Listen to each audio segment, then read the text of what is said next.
Nós saudamos a todos com a graça e a paz do Senhor Jesus. Amém. Estamos muito felizes por receber os irmãos. Estamos felizes também pela possibilidade de transmitir o culto a tantos que poderão acompanhar pelos meios da internet. Sejam todos muito bem-vindos, que o nosso Senhor possa ser engrandecido em tudo que fizermos nessa tarde e início de noite. Nós vamos nos colocar em pé nessa hora, por favor, e vamos orar ao Senhor, iniciando assim o culto que nós somos devedores ao nosso Deus. Vamos entregar a Ele tudo que temos neste dia,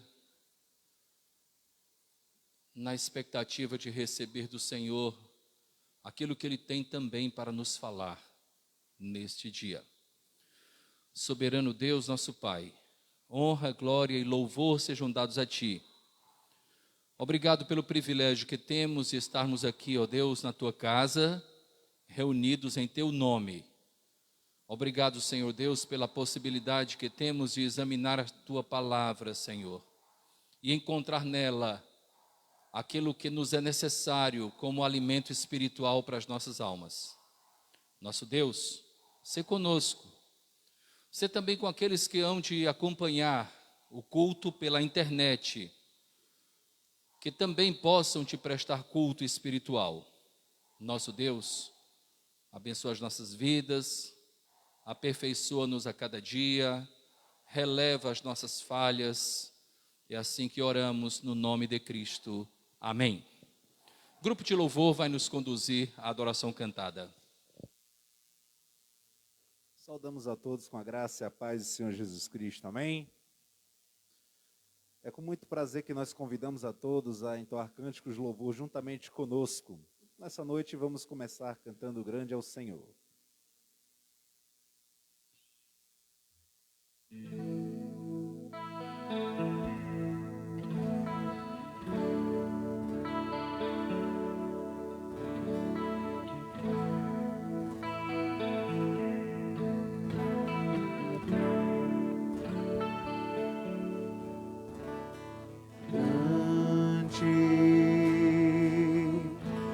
Senhor, e muito digno de louvor, na cidade do nosso Deus, seu santo monte, alegria de toda a terra.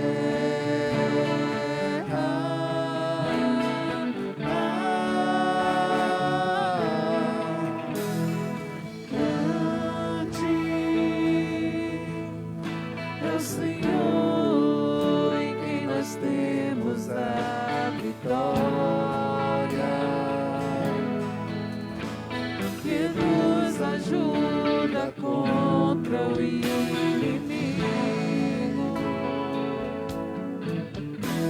por isso diante dele nos prostramos,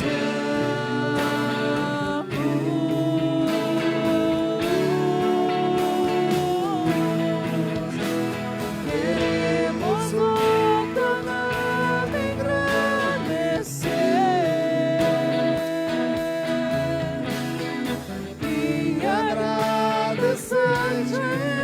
Por tua em nossas vidas, confiamos em teu infinito amor. Pois só tu és o Deus eterno sobre toda a terra e o céu.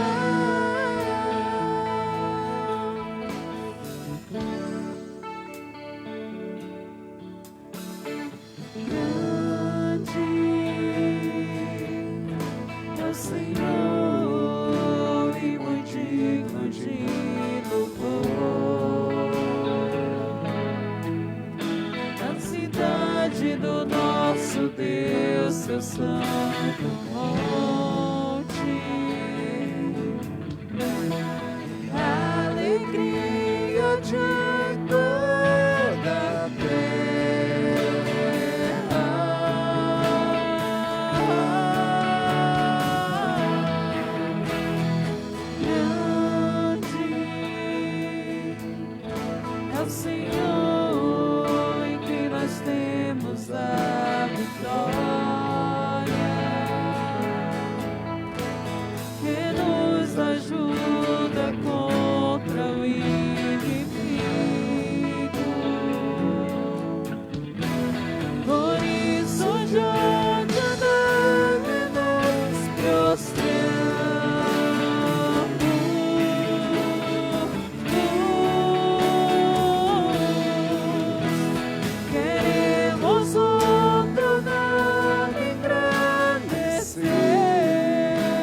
e agradecer-te por tua obra em nossas vidas. Confiamos em teu infinito amor, pois Santo és o Deus eterno sobre toda a terra e os céus.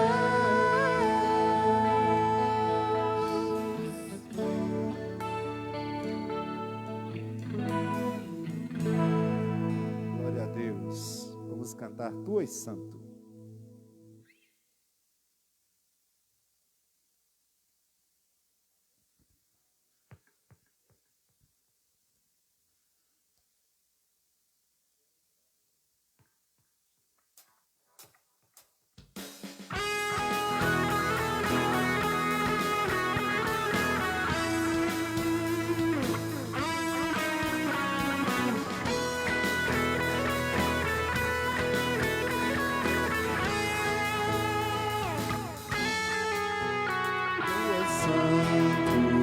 Tu és santo, Poderoso, poderoso, Tu és digno tu és digno de adoração. de adoração. Eu te sigo, Eu te sigo, eu te ouço eu te ouço para sempre. para sempre. Te amarei. Te amarei. Ele é teu Senhor, Ele é Rei dos Reis, Ele é Pai de amor, poderoso Deus. Ele é Manuel, Ele é o grande eu sou, Ele é o Cordeiro que me salvou. Ele vive está, Ele ressurgiu, sempre reinará, Ele sempre existiu. Ele é o Alfa, o Ômega, o início e fim, Salvador, Messias, amigo pra mim, Príncipe da paz, só para eu viverei.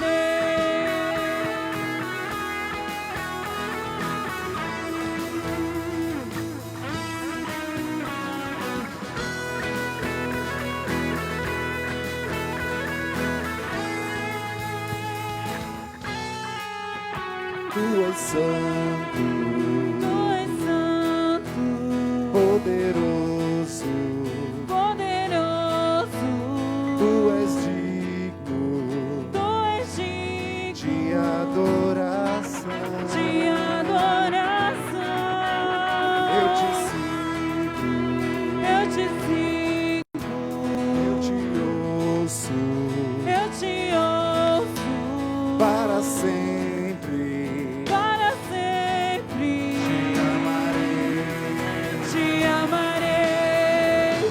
Ele é teu Senhor, Ele é Rei dos Reis, Ele é Pai de amor, poderoso Deus. Ele é Manuel, Ele é o grande eu sou, Ele é o Cordeiro que me salvou.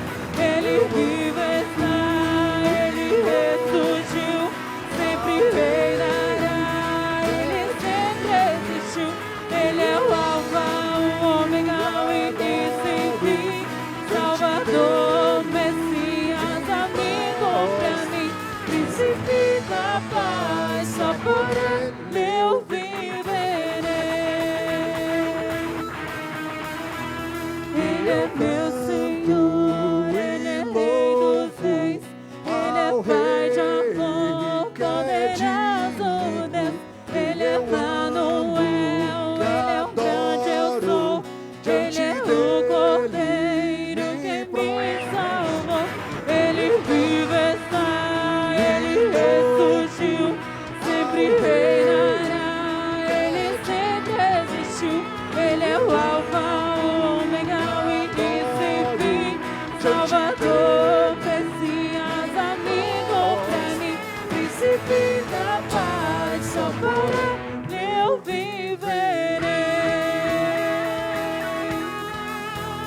Príncipe da paz, só por ele eu viverei. Príncipe da paz, só por ele eu viverei.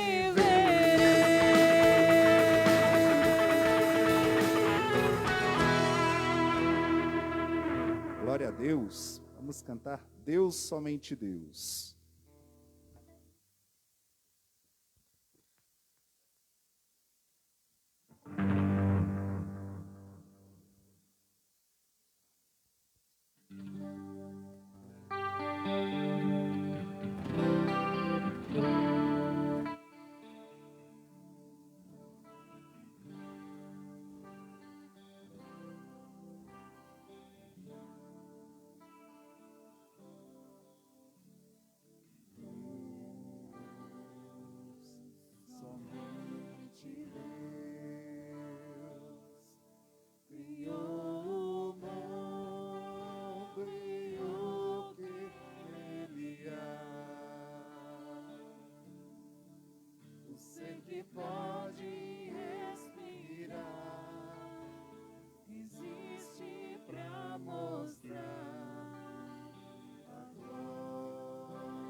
Sem som? Tá.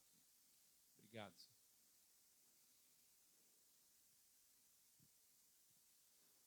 Peço aos irmãos que abram a palavra de Deus no Salmo de número 121. É o salmo que nós leremos para esse momento de oração que teremos nesse instante. Salmo de número 121. Nós leremos os 8 versículos desse salmo.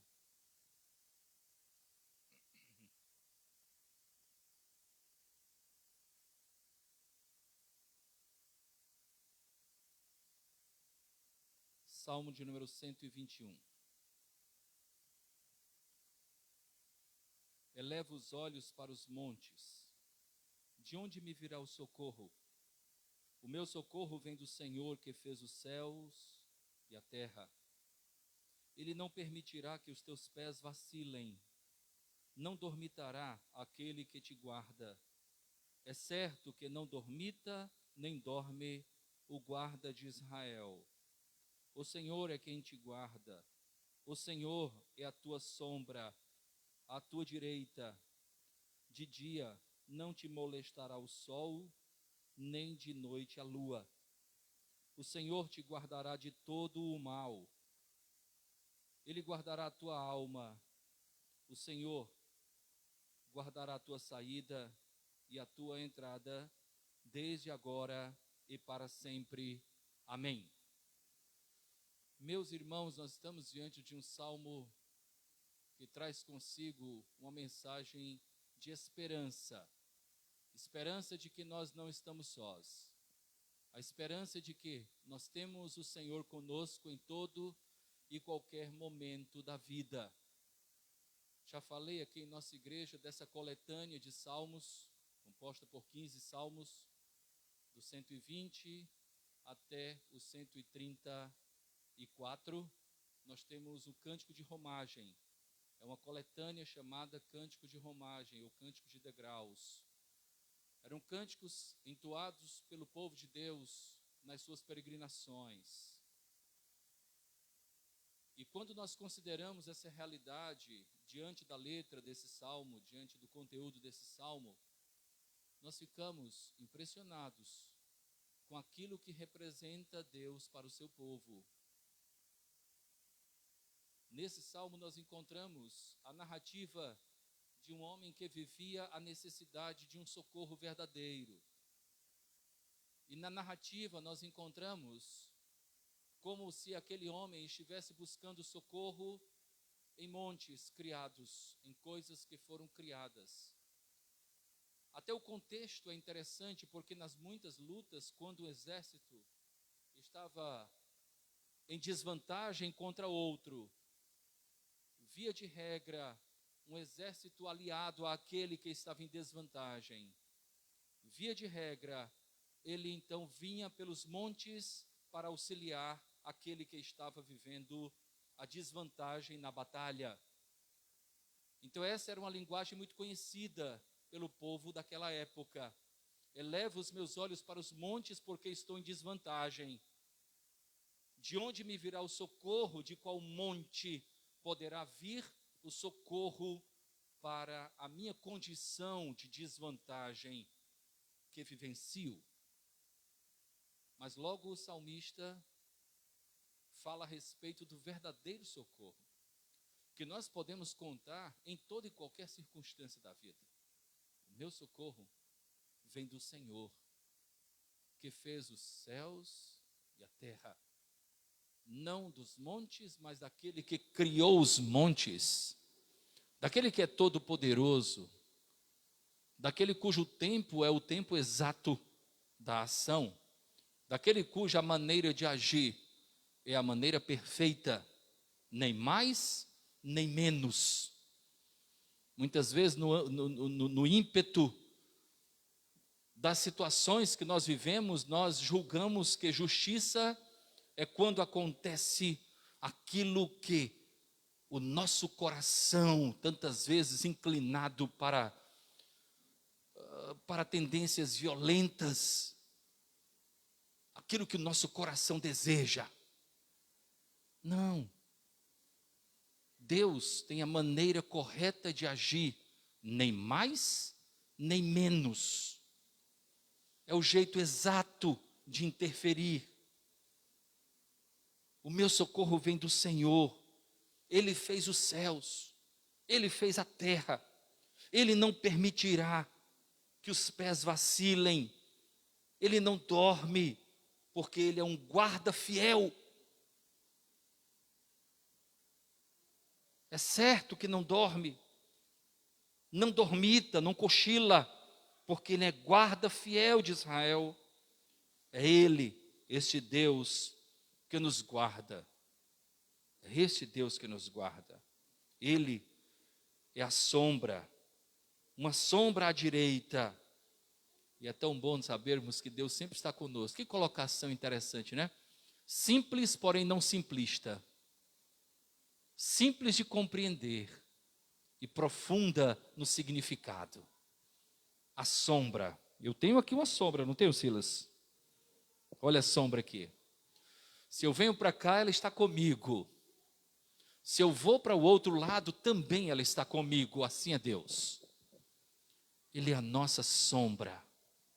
Não se ausenta de nós. Mesmo quando somos infiéis, Ele permanece fiel. Estou contigo, meu filho.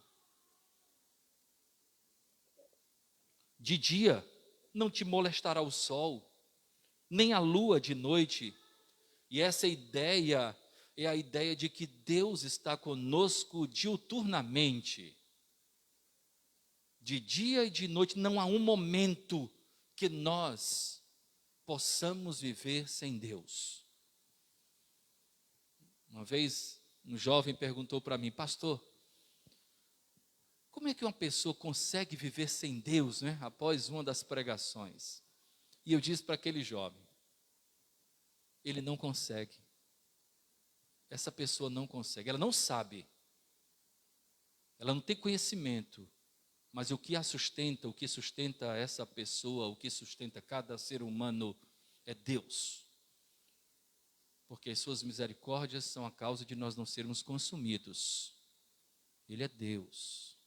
Não conseguiremos viver um instante sequer sem o seu cuidado, sem o seu amparo, sem o seu sustento. De dia, as ameaças do dia não te molestarão. As ameaças da noite também não te molestarão. O Senhor te guardará de todo o mal. Ele guardará a tua alma, a tua vida. O Senhor guardará a tua saída e a tua entrada, desde agora e para sempre. Como é bom privar dessa fé, privar dessa comunhão, privar dessa esperança, dessa certeza, uma esperança tão concreta que temos, de que Deus está conosco, de que Ele cuida de cada detalhe da nossa vida. No dia do pranto, Ele se revela como consolador. No dia da falta, Ele se revela como um Deus supridor. No dia da solidão, Ele se revela como sendo Deus conosco. A cada dia, eu não sabia, mas o Senhor está aqui. Eu não sabia, mas Ele sempre esteve comigo. Essa é a casa do Senhor. Que o nosso Deus possa nos abençoar. Que essa certeza jamais se aparte do seu coração. Deus está conosco. Os perigos da noite, os perigos do dia, jamais poderão fazer frente aos cuidados do nosso Deus.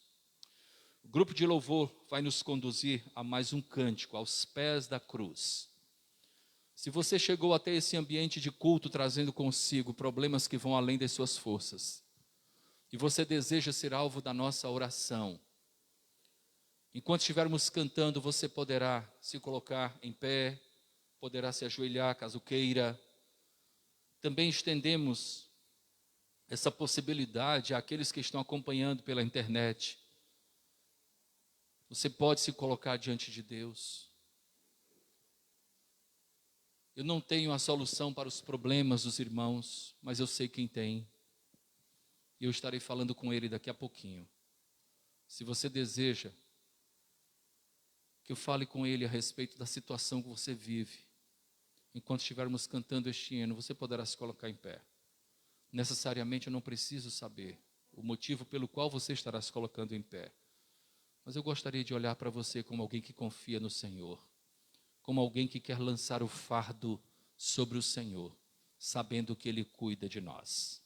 Nós vamos cantar, e se você deseja ser alvo do nosso clamor, da nossa oração, pode sinalizar, em seguida estaremos orando em seu favor.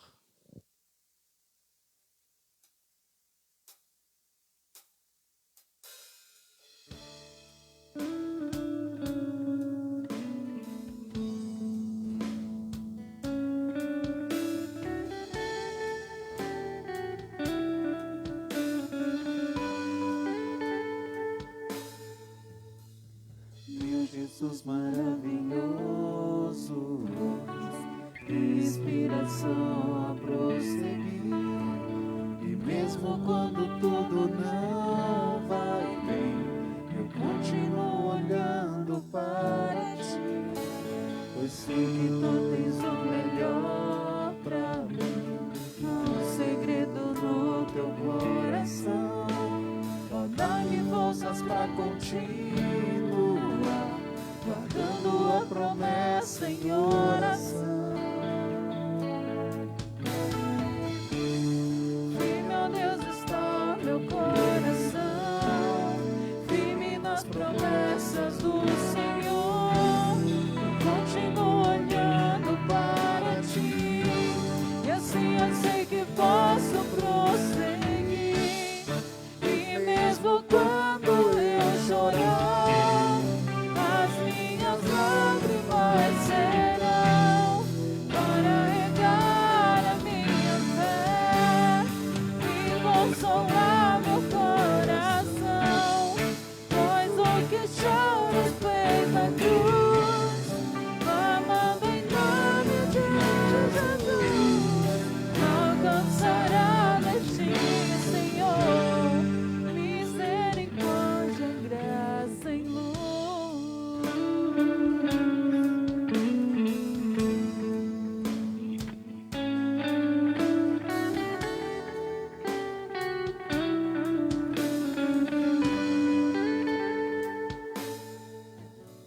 Teu grande amor não cessa, eterno não tem fim. Quão grande és tu, Senhor, quão grande és pra mim. Tua graça é o meu refúgio, descanso no teu poder. Maravilhoso és, maravilhoso és pra mim.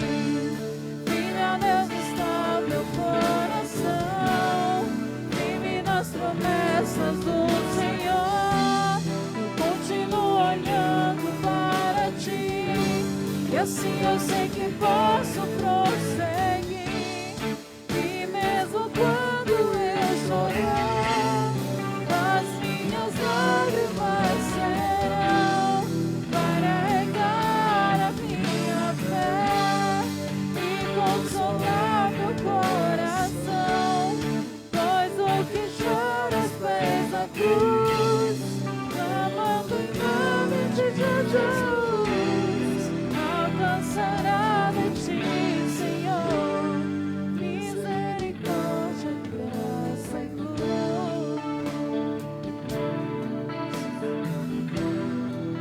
Misericórdia, graça e luz.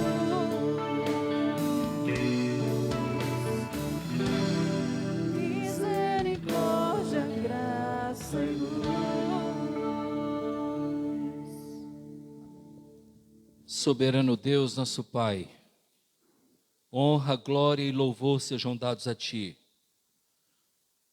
Louvamos o Teu nome, Senhor Deus, pela maneira tão bondosa com que Tu tens nos tratado, cuidado de cada um de nós.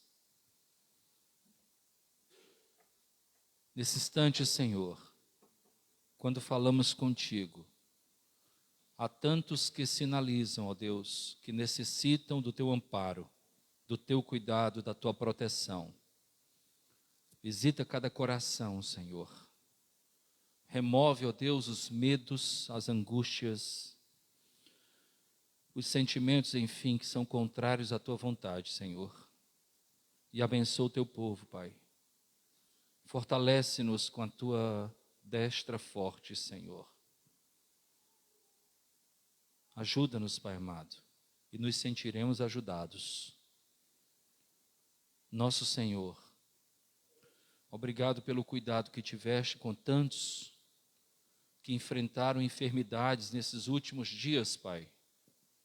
Obrigado porque hoje já se congregam contigo, já glorificam o teu nome, Senhor, pelos teus grandes feitos em nosso meio, nosso Deus. Obrigado pela cirurgia que o teu servo Marco Antônio, ó Deus, se submeteu. Obrigado, Senhor Deus, porque ele está em franca recuperação para a tua glória, Senhor. Nosso Senhor, abençoa a família da Gil, ó Deus, tantos que estão enfermos, ó Pai. Estende a tua mão bondosa, forte, sobre essa família, Senhor.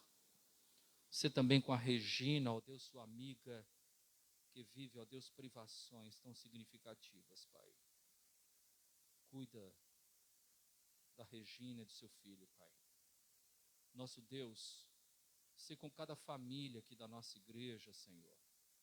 Obrigado por tanto que tu já fizeste e já te louvamos e agradecemos pelo que hás de fazer, porque as tuas misericórdias não têm fim, elas se renovam a cada amanhecer, Pai. Ó Senhor, cuida de nós, sustenta as nossas famílias e aproxima-nos a cada dia de Ti. Assim oramos, no nome de Cristo. Amém.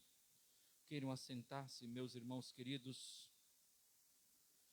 Eu gostaria de dizer o seguinte, antes de nós lermos a palavra de Deus para a meditação nesta noite, tarde-noite, ainda é tarde.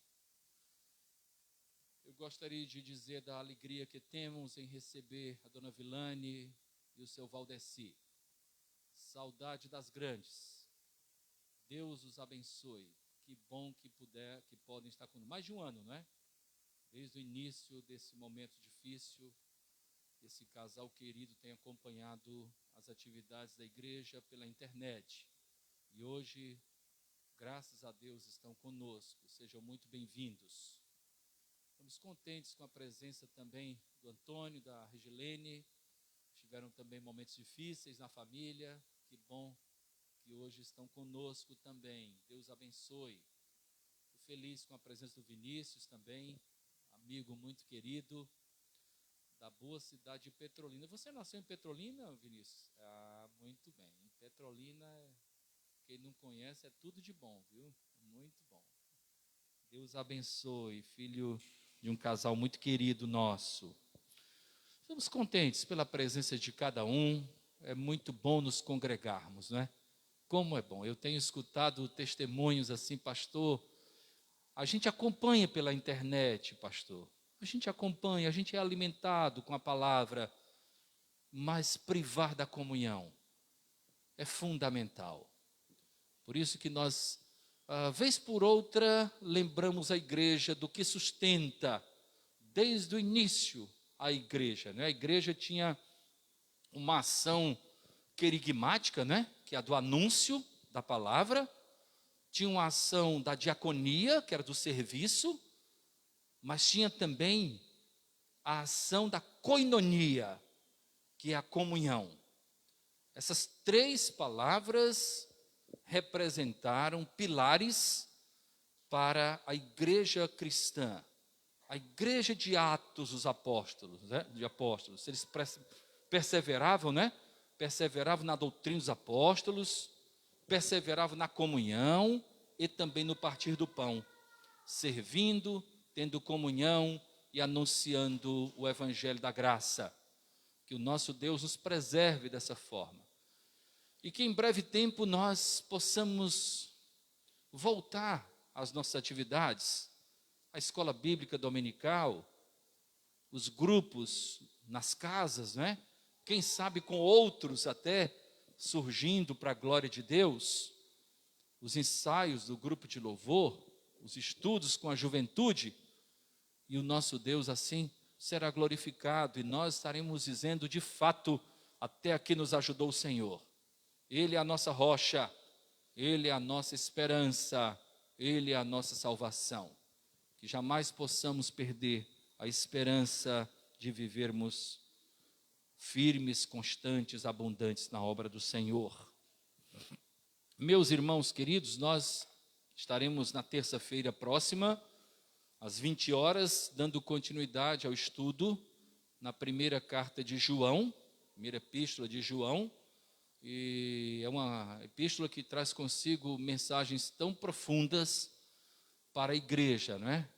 E como eu tenho dito, sempre nos preâmbulos dos estudos, João escreveu já no final do primeiro século, quando a igreja vivia situações bem peculiares, uma igreja formada principalmente por judeus, mas também por gentios convertidos, não é?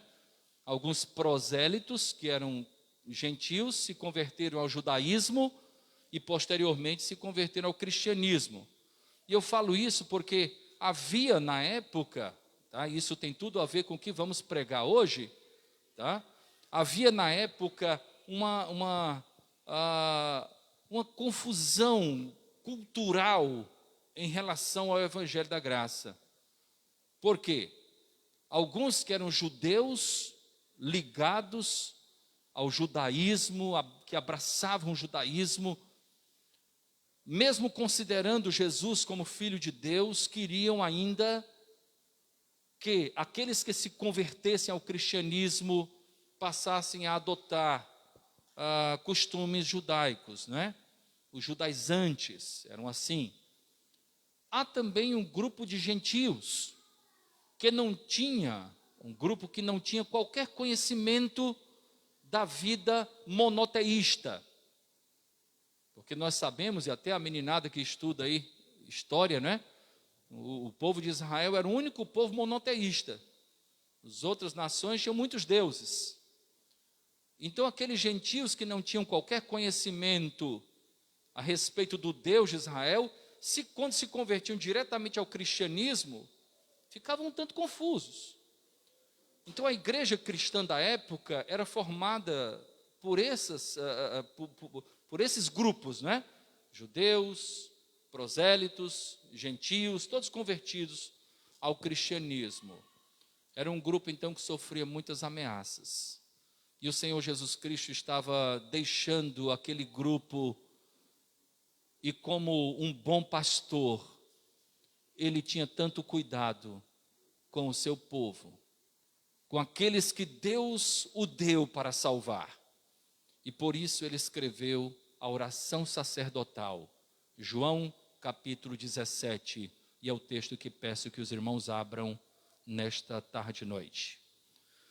Hoje nós estaremos lendo e meditando nos 11 primeiros versículos.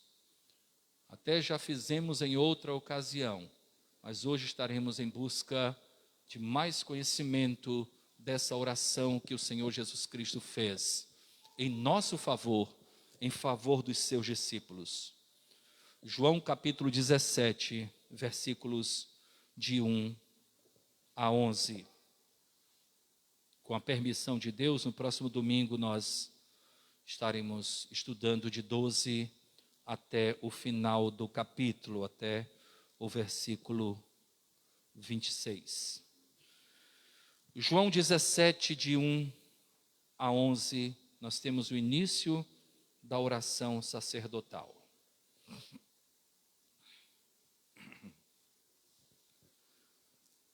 Tendo Jesus falado estas coisas, levantou os olhos ao céu e disse: Pai, é chegada a hora, glorifica a teu Filho, para que o Filho te glorifique a ti.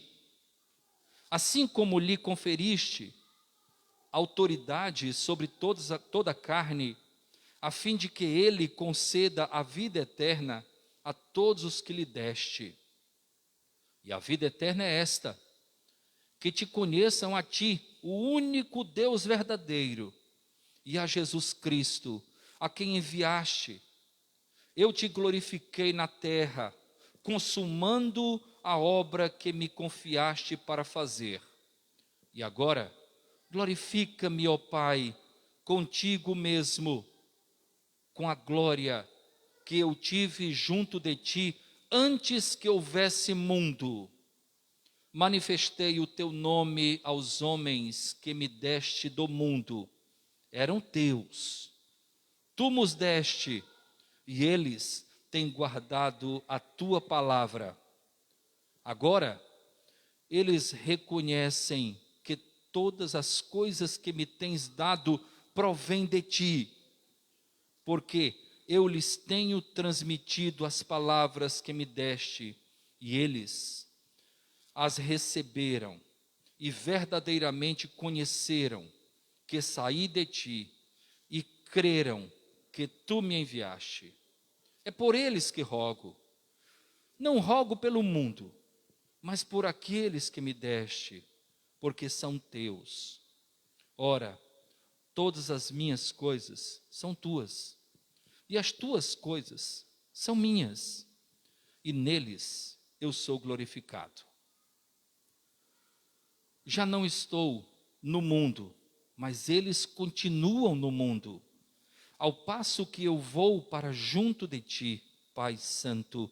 Guarda-os em teu nome, que me deste, para que eles sejam um, assim como nós. Amém. Meus irmãos queridos, o Evangelho de João é o evangelho que mais trata a respeito da partida do Senhor Jesus Cristo.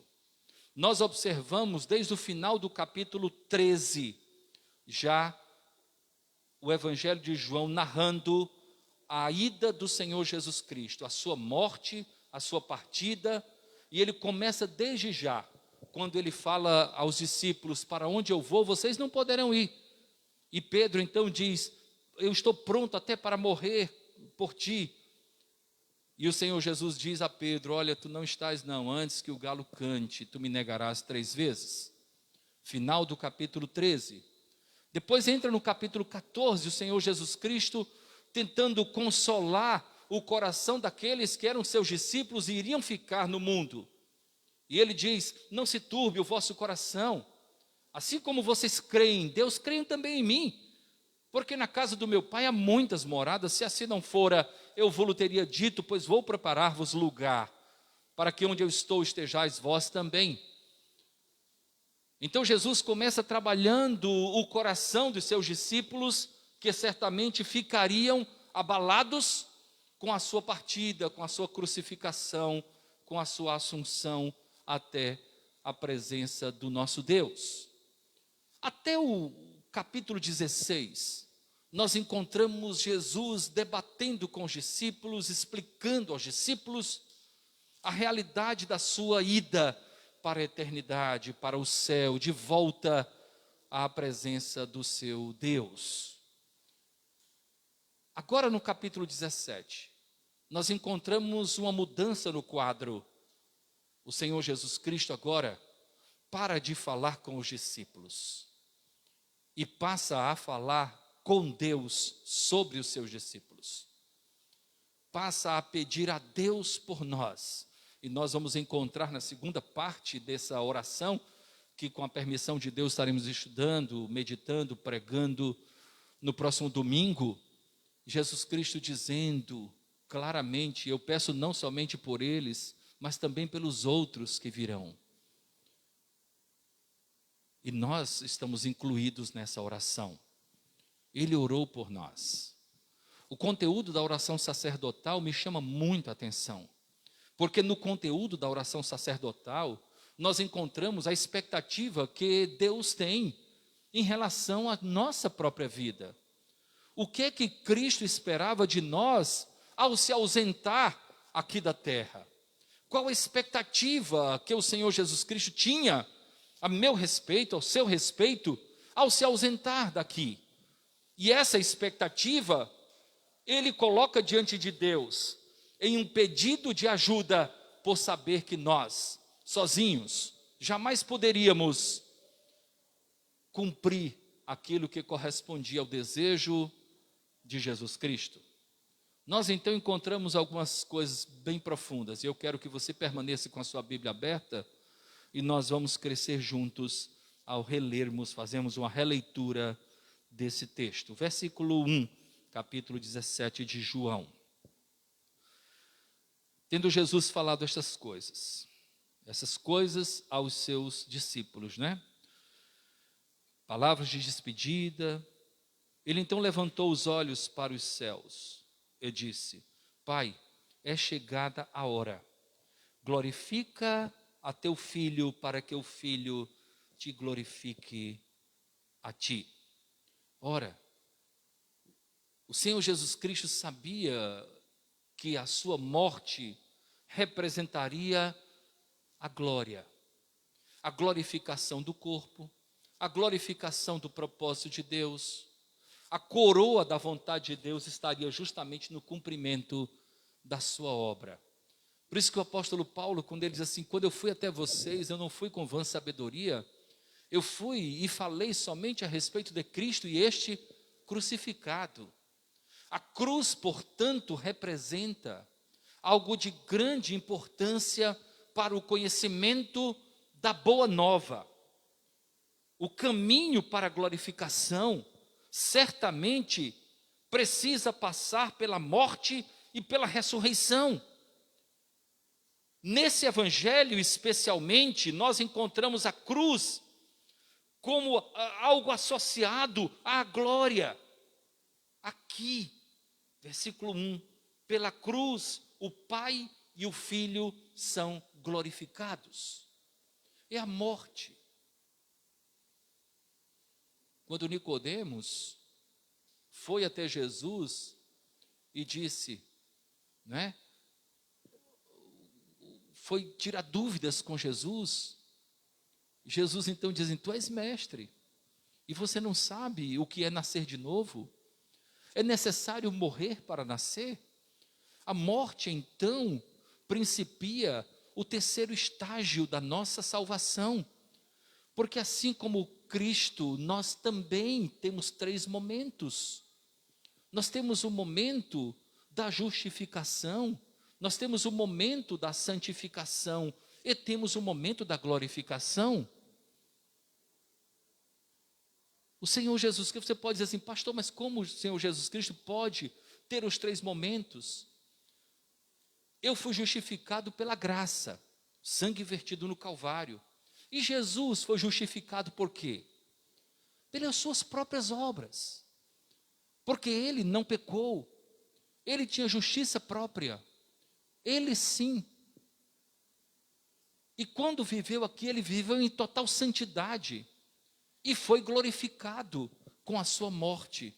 Seu corpo então foi assunto aos céus, como um novo corpo, corpo glorificado. Nós somos justificados pelo sangue vertido no Calvário. Vivemos o processo da santificação enquanto aqui estamos. E a santificação são os passos que nos levam a nos identificarmos a cada dia com o Senhor Jesus. E quando morrermos, o corpo corruptível dará lugar ao corpo glorificado também. Essa é a nossa esperança. Paulo falava: se a nossa esperança em Cristo se limita aos dias que passamos aqui, nós somos os mais infelizes de todos os homens. Temos uma esperança no Senhor. O versículo 2, para nós ganharmos tempo, porque tem tanta coisa maravilhosa. Assim como lhe conferiste autoridade sobre toda a carne, a fim de que ele conceda a vida eterna a todos os que lhe deste. O que ele está falando? O Pai então investiu autoridade no Filho no objetivo da concessão da vida eterna aos que lhe foram dados. O resultado da missão não podia jamais fracassar, porque tudo estava nas mãos do Eterno. foi algo que foi prometido desde lá do Gênesis. Não vamos ler para ganhar tempo, mas se você ler Gênesis capítulo 3, 14 e 15, você vai ver claramente o propósito de Deus, quando ele está se referindo à serpente. Esta lhe ferirá o calcanhar e este lhe ferirá a cabeça, esmagará a cabeça. E era uma metáfora justamente a respeito do papel. Ferirá o calcanhar, a crucificação. Ferir a cabeça, tirar da serpente todo e qualquer poder diante daqueles que estão com o Senhor. E nesse versículo nós encontramos, assim como lhe conferiste autoridade sobre toda a carne, Deus então deu essa autoridade ao Filho, a fim de que ele conceda a vida eterna a todos os que lhe deste. Eu gostaria de fazer um parêntese em relação à ideia da vida eterna, porque, infelizmente, esse tema tem a cada dia sido afastado dos púlpitos das igrejas. É muita palestra motivacional, muita teologia da prosperidade, muita teologia do sucesso, muito festival e pouca palavra de vida eterna. Eu gostaria de lhe dizer o seguinte: você sabe quem mais falou de vida eterna? O próprio Senhor Jesus. Foi ele quem mais falou tanto de céu como de inferno. Não existe cristianismo sem essa esperança, meu irmão. Não existe. Eu cheguei a ouvir de uma pessoa de dentro de uma igreja, dizendo: eu particularmente, pastor, lhe confesso que eu não acredito em céu e inferno. Eu falei: meu irmão, ou minha irmã, que na verdade era uma querida, tá? Se você tiver tempo, eu gostaria de me sentar com você, eu quero cancelar todos os meus compromissos hoje, para lhe mostrar o que é o Evangelho. Quem mais falou sobre isso foi Jesus. No momento que eu nego céu e inferno, eu estou negando não somente uma ideologia qualquer, eu estou dando as costas para os ensinamentos que saíram dos lábios do Cristo. A autoridade não foi de fazer Pedro uma melhor pessoa, não foi de fazer João uma melhor pessoa. E todos nós sabemos que a maioria dos primeiros discípulos de Cristo tiveram uma morte triste. João Marcos foi arrastado, seus pedaços do seu corpo foi arrastado. Paulo foi decapitado. Pedro foi crucificado de cabeça para baixo, assim diz a história. Muitos foram cerrados ao meio. Leia lá Hebreus capítulo 11. Se não houver esperança de vida eterna, que tipo de mensagem drástica é essa? Quem mais falou foi isso. Foi o próprio Cristo. Foi ele. A respeito de vida eterna. Tu me deste autoridade para conceder a vida eterna. Versículo 3. E a vida eterna é esta: que te conheçam a ti, o único Deus verdadeiro, e a Jesus Cristo a quem enviaste. Essa é a vida eterna. Nisso nós encontramos Jesus contrastando o Criador com outros deuses da época, o único Deus eterno.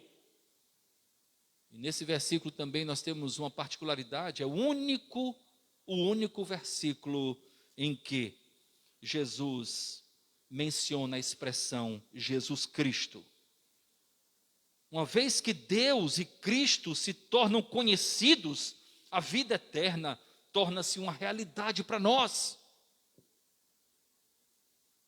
Negar a vida eterna é negar o Antigo Testamento, é negar também o Novo. Lá em Eclesiastes nós encontramos claramente que quem colocou no nosso coração a vida eterna foi o próprio Deus.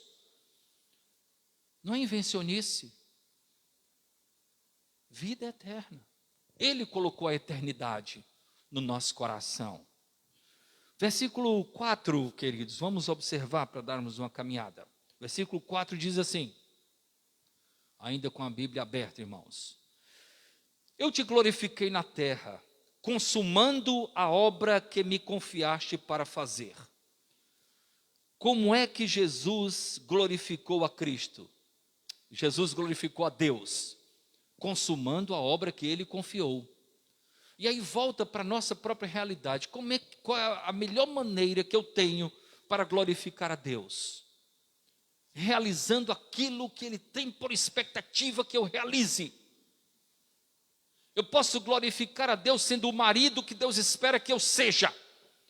Eu posso glorificar a Deus sendo o pai que Ele espera que eu seja. Eu posso glorificar a Deus sendo o pastor, o diácono, o crente, o metalúrgico, o trabalhador, que Ele espera que eu seja. Nós glorificamos a Deus quando nós realizamos aquilo que corresponde à sua vontade.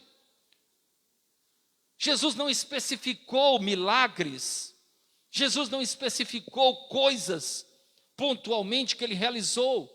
Ele disse: eu glorifiquei a Ti, consumando o Teu desejo, fazendo aquilo que Tu me confiaste para fazer. Assim nós precisamos sempre procurar saber o que Deus tem me confiado.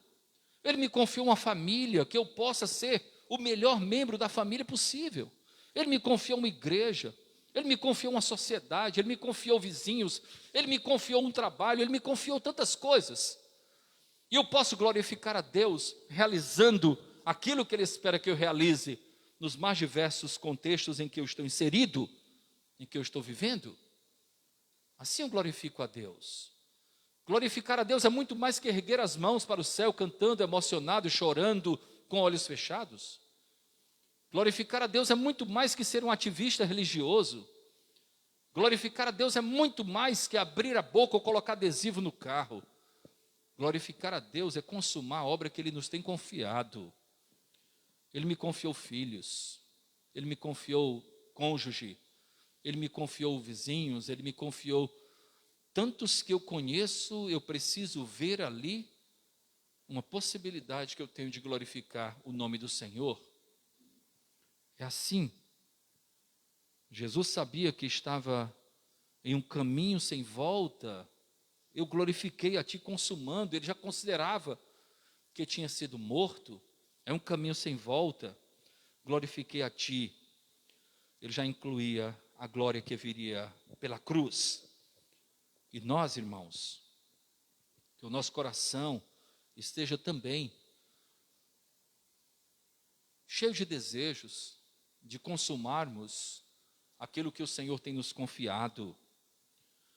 Versículo 5. E é interessante, antes de ir para o versículo 5, eu gostaria somente de ler Romanos capítulo 15, versículo 3, né? Porque lá nós encontramos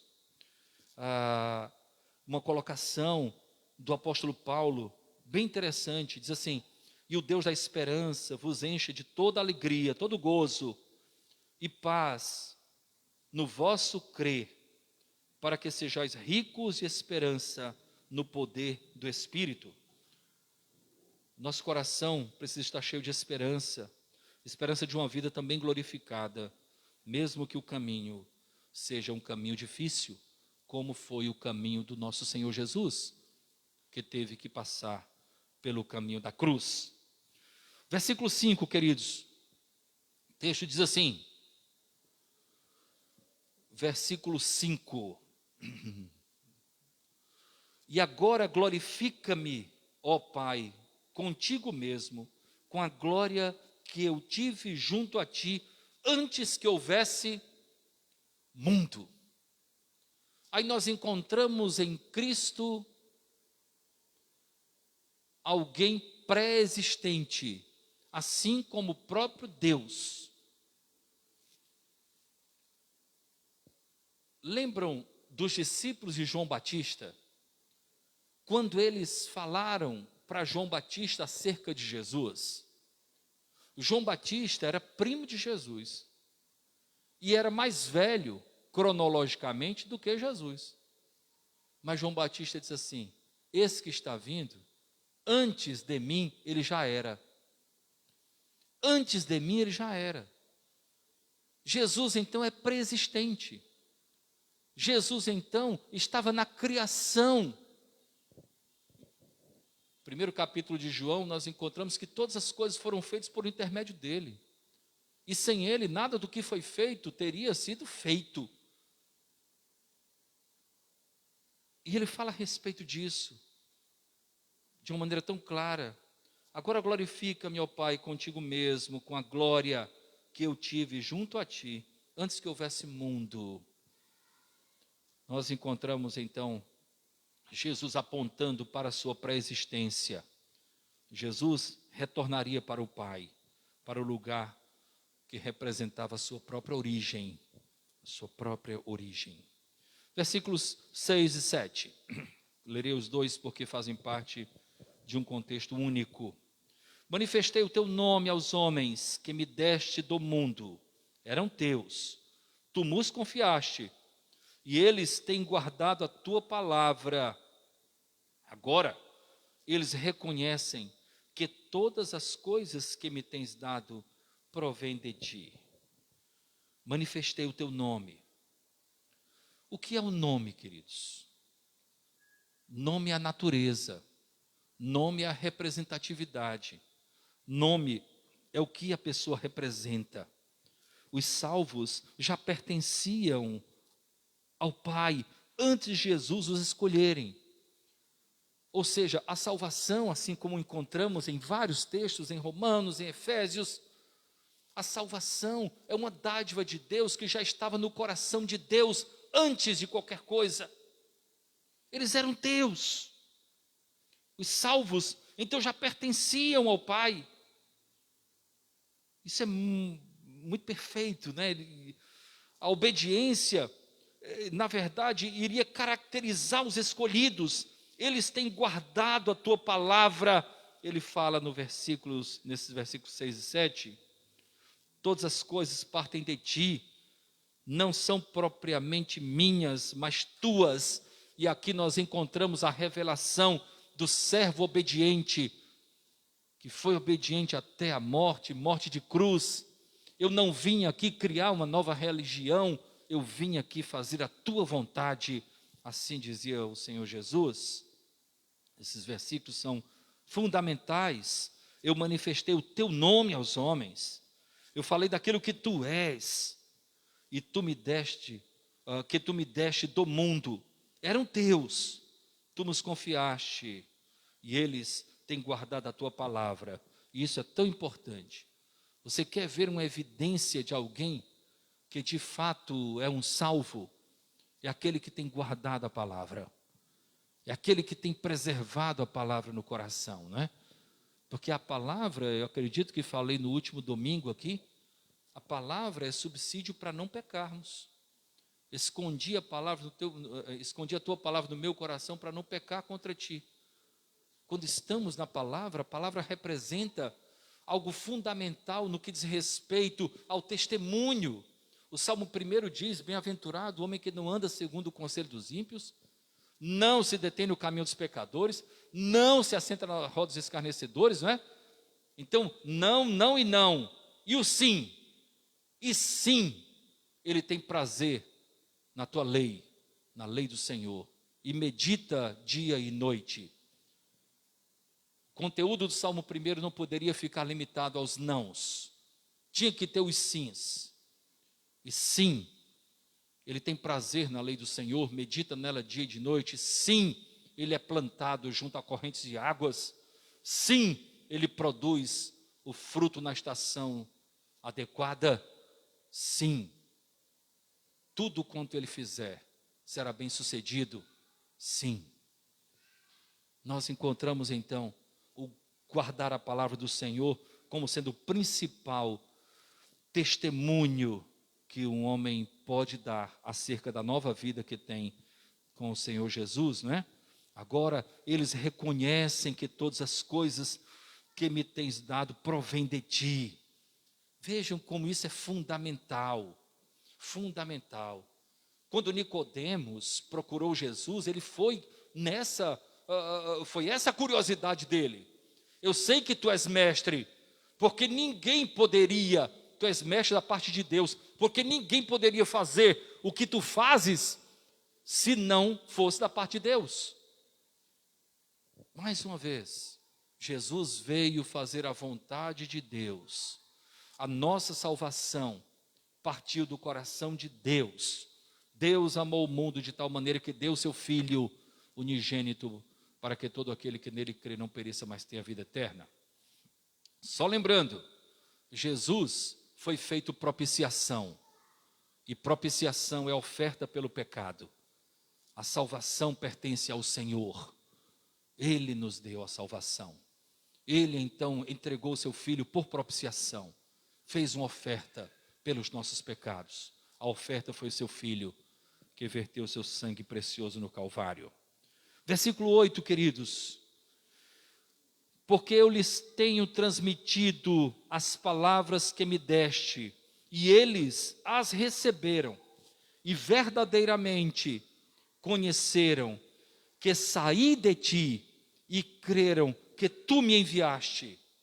Isso era fundamental, irmãos. Era fundamental. Pregadores e pseudo-messias havia de monte na época. Muitos se revelavam assim. O próprio João Batista foi confundido como sendo o Messias para alguns de seus discípulos. Mas ele nunca trouxe para si essa condição de ser Messias. Ele disse: há de vir aquele que eu não tenho dignidade sequer de amarrar as suas sandálias. Essa era a questão. Aquele que veio de Deus. Jesus então faz questão de enfatizar. Eles creram o quê? Creram que eu vim de ti, que foste tu que me enviaste. Creram que essa salvação revelada em mim veio de ti, teve como ponto de partida o teu amor. Por isso que ele fala: porque eu lhes tenho transmitido as palavras que tu me deste, e eles as receberam, ou seja, não eram minhas, eram tuas, e verdadeiramente conheceram que eu saí de ti, e creram que tu me enviaste. Não era um a mais, era alguém que de fato veio da parte de Deus. Versículo 9, muito importante: é por eles que eu rogo. Não rogo pelo mundo, mas por aqueles que me deste, porque são teus. Esse versículo 9, nós encontramos algo fundamental. Jesus tinha consciência de que o Pai não tinha dado o mundo inteiro para ele, mas tinha dado um grupo, e a partir desse grupo, o Evangelho chegaria até os confins da terra. A grande verdade é que Jesus tinha o cuidado com aqueles que Deus tinha dado para ele. Eu já fiz aqui algumas colocações nesse sentido. Eu acho que não sai da imagem não, se eu vier para cá. É só para descansar um pouquinho aqui, tá? Qual a diferença da época de um filho legítimo para um filho bastardo? Nós sabemos que muitos, até porque fazia parte da cultura da época, muitos homens tinham filhos bastardos na época. E há uma colocação fundamental na Bíblia a respeito da diferença. A colocação era a seguinte, tá? Que o nosso Deus, ele disciplina o filho e não o bastardo. Por que isso? Porque justamente caberia ao filho dar continuidade aos negócios do pai e não o bastardo. Suponhamos que o pai tivesse uma carpintaria. Ele tinha então que disciplinar o filho para que ele pudesse dar continuidade à sua carpintaria. O bastardo não iria herdar, o filho sim. Esse cuidado de Jesus era fundamental. Era como se Jesus estivesse dizendo: eu rogo por eles, porque eles vão representar o reino, porque eles terão a missão de expandir o teu evangelho.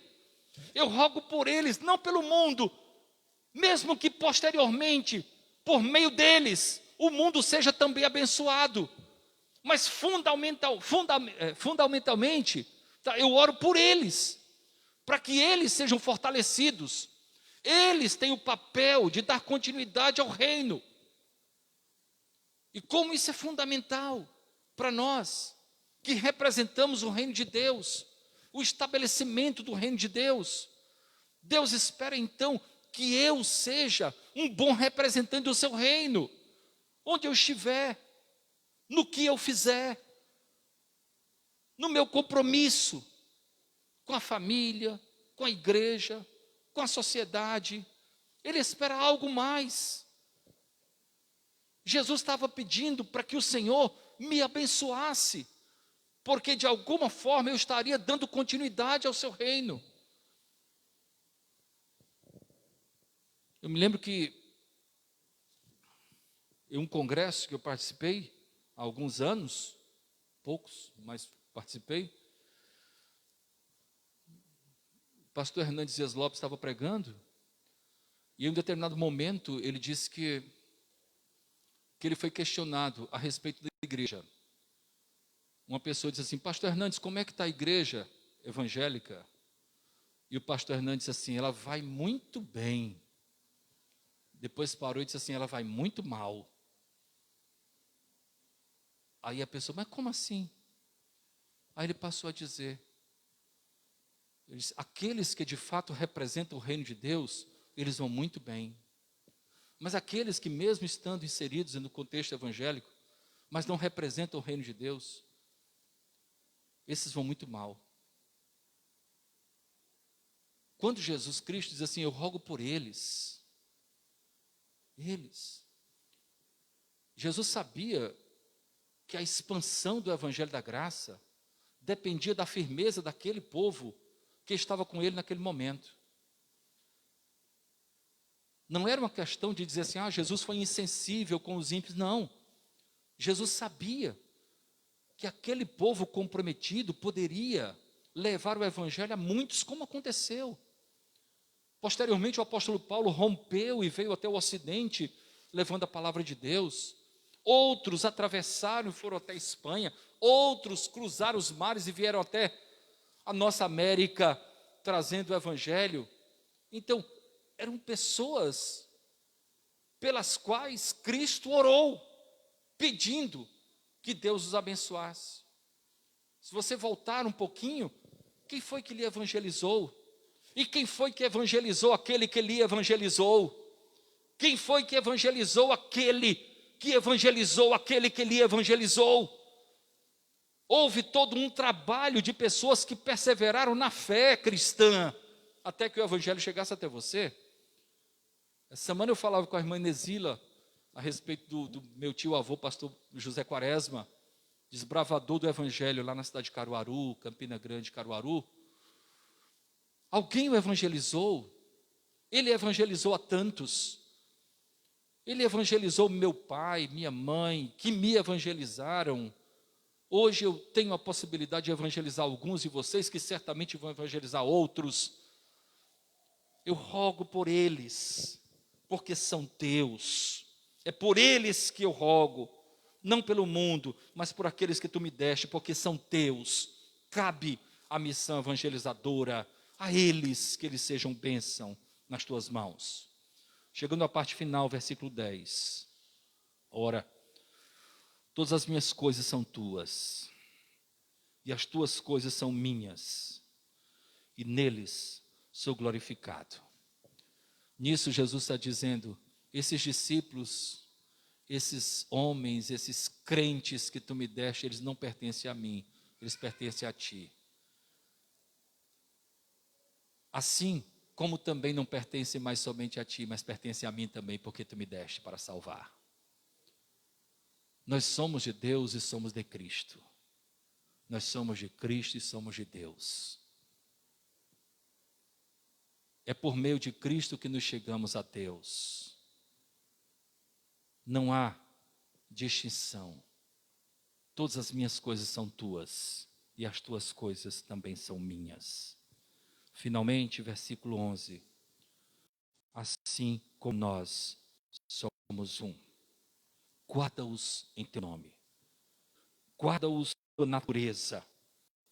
Guarda-os dentro daquilo que tu representas. Guarda-os dentro daquilo que tu és. Guarda-os em santidade. Guarda-os em amor. Guarda-os em benignidade. Guarda-os em justiça. Guarda-os em bondade. Cristo, então, ora a Deus, pedindo um padrão elevado de conduta aos salvos. Padrão esse, que representava uma unidade, cujo referencial era a própria unidade entre ele, Cristo, e o próprio Deus. Que eles sejam unidos, que eles sejam um, assim como nós somos um. Esse era o padrão pedido por Cristo para nós. Por isso que nós podemos nos chamar de irmãos. E que isso não seja só da boca para fora. Que isso possa partir do coração. Eu nasci aqui em Fortaleza, minha família veio de fora. Roberto lá em Salvador, talvez, né, Roberto? Tantos outros nasceram distantes. Seu Valdeci lá no Piauí ou não? No Piauí, aqui mesmo. E você foi para o Piauí só encontrar a dona Vilane, né? Muito bem. Nós então somos de locais tão distantes, mas podemos nos chamar de irmãos, porque nós fomos lavados pelo mesmo sangue, o sangue do Senhor Jesus Cristo. Guarda-os em teu nome. Que essa oração possa fazer efeito na nossa vida, que nós possamos nos sentir guardados pelo nosso Deus, guardados naquilo que o nome do Senhor representa para nós. Guarda-os no poder que há no teu nome, na justiça que há no teu nome, na esperança que há no teu nome, na bondade que há no teu nome, no amor que há no teu nome. Assim nós poderemos, ao longo da nossa vida, reproduzir as virtudes que há em Cristo. E esse é o nosso desejo. Que Deus nos abençoe, que Ele nos aperfeiçoe a cada dia e que nós possamos, de fato, viver para a glória do nosso eterno e bom Deus. Amém? Nosso Deus, muito obrigado por Tua palavra e nós te pedimos, Senhor, que essa palavra possa encontrar lugar no nosso coração, Senhor, que possamos viver para a Tua glória. Assim oramos no nome de Cristo. Amém. Irmãos, vamos ficar em pé e vamos cantar Rude Cruz, esse hino tão belo. Enquanto estivermos cantando este hino Rude Cruz, se você trouxe o seu dízimo, a sua oferta, você poderá vir à frente e consagrar para a glória do nosso Deus. Nós teremos esse momento não com constrangimento, mas por fidelidade ao nosso Senhor. Nós vamos então cantar Rude Cruz e consagrar parte daquilo que o Senhor tem nos dado.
De cruz se erigiu, dela o dia fugiu, revelando vergonha e pavor. Mas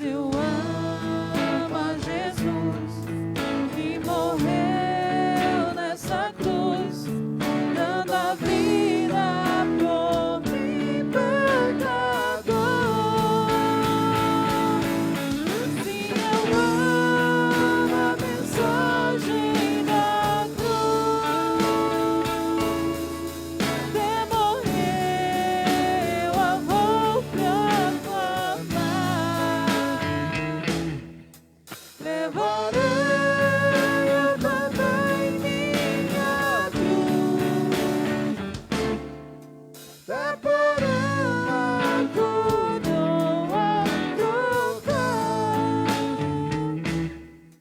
lá da glória dos céus, o Cordeiro de Deus ao Calvário brilhante baixou.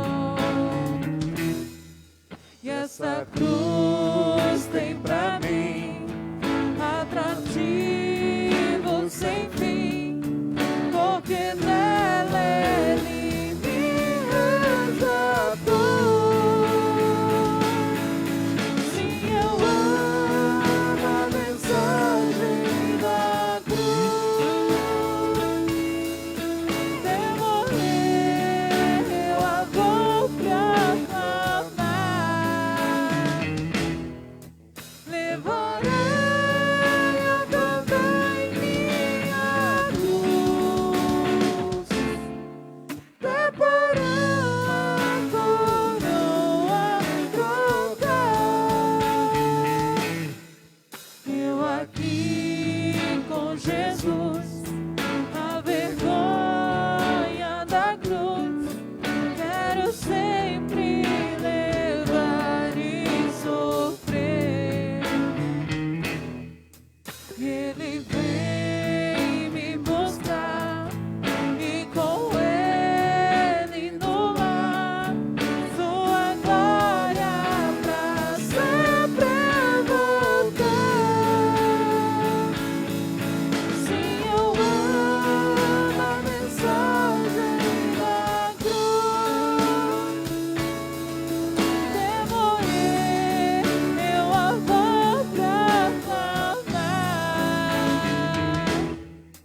Levarei eu também minha cruz, temporada, coroa trocar. levarei. Sim, eu amo a mensagem da cruz.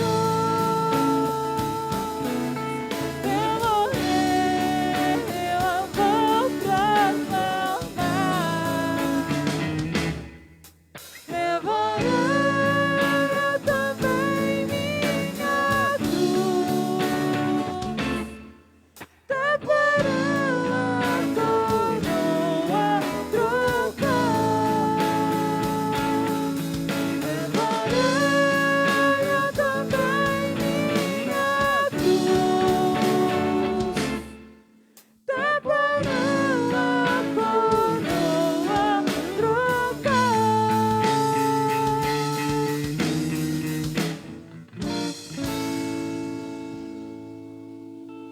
Amém. Nós queremos expressar nossa gratidão a tantos quantos puderam estar conosco. Muito bom ver os irmãos retornando à casa de Deus.